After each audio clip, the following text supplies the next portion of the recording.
Hello mga kakabsat, may bagnal daw kanya tayo amin. Iti dahil yung video, adto iti panagbarnis. I-share ko kaligiti agdadamo nga agpermintor ka nagbarbarnis kakabsat. Ito po siya mga idol.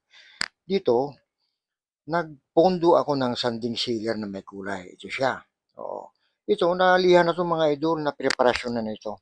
Ang pinapatong kong barnis dito, malabnaw ito na may halong sanding sealer. At ang kulay nung tinting color na ginamit ko diyan, Venetian red mga idol.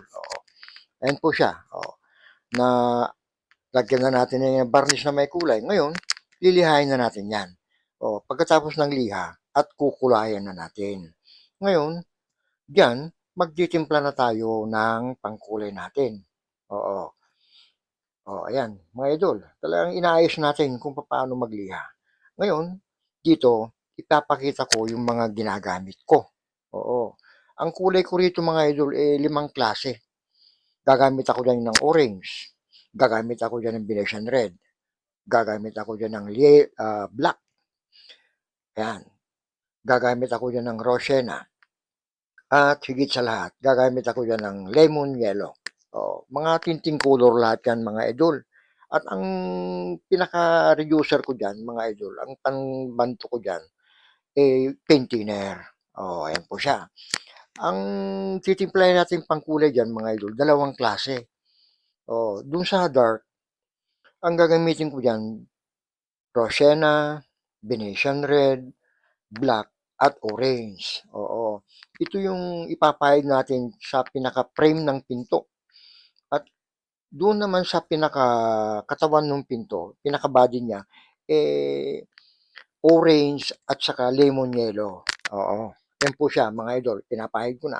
Unang bugso pa lang yan ng pagkukulay mga idol. First coating pa lang yan. Pag natuyo yan mga idol, at nakulayan kong lahat yan, i-spray natin yan. Hindi ko na naipakita yung pag-spray ko sa pangalawa, sa una. Ngayon, pagka sa pangalawang pagkukulay, ayan siya, nakikita nyo na mga idol, di ba? Nag-iiba na. Iba na yung pinaka-frame, iba na yung pinakakatawan, yung body. Habang nagpapatuyo tayo sa unang pinto na ginawa natin, palibasay 6 ito, dito tayo sa pangalawang pinto. Nagkukulay naman tayo yan. Habang nagpapatuyo tayo sa unang pinto. Kasi i-spray natin yun eh. Yan, mga idol. Yun, doon sa mga baguhan, mga idol, tignan nyo yung mga mabuti. Dito, sa unang pinto, natuyo na. Ngayon, mag-i-spray na tayo doon. Hinahanda natin itong spray gun, nililinis natin para hindi siya magbara. At ang gagamitin natin dyan, mga idol, gloss lacquer at sanding sealer.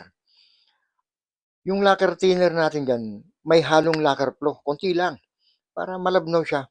Ayan. Para kahit papano, dire-diretso yung pag-spray natin. Ito, pag nag-spray tayo, at bago mag-final, pakapal tayo ng varnish. At makikita nyo yan mga idol, yung talagang final natin na kulay. Pag natapos natin na-sprayan yan at natuyo, ipapaingal natin yan. Yan siya mga idol. Ang pag-spray natin mula sa mga kasulok-sulukan, kailangan malagyan siya ng varnish. Para pag nagkulay ka uli, hindi siya mapapanot. Ayan po yung kulay natin.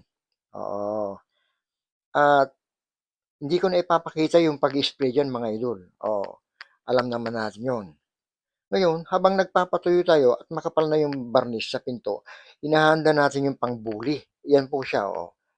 Ipapakita ko paano ko gumawa ng pangbuli. Ayan Ang gagamitin natin dyan sa pangbuli, sinulid at saka t-shirt na cotton. At yan po ang gagamitin natin pangbuli.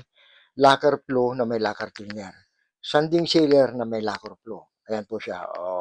At ayan na. Pansinin nyo, mga baguhan barnisador at pintor. Ayan, nagkukulay na, nagbubuli na ako dyan hanggang sa kumapal ng kumapal yan. Hindi natin nakukuha sa isang araw yan, 2 araw. Hanggang sa kumapal. Pansinin nyo, mga idol. Ayan makapal na siya. Di ba? Maraming salamat.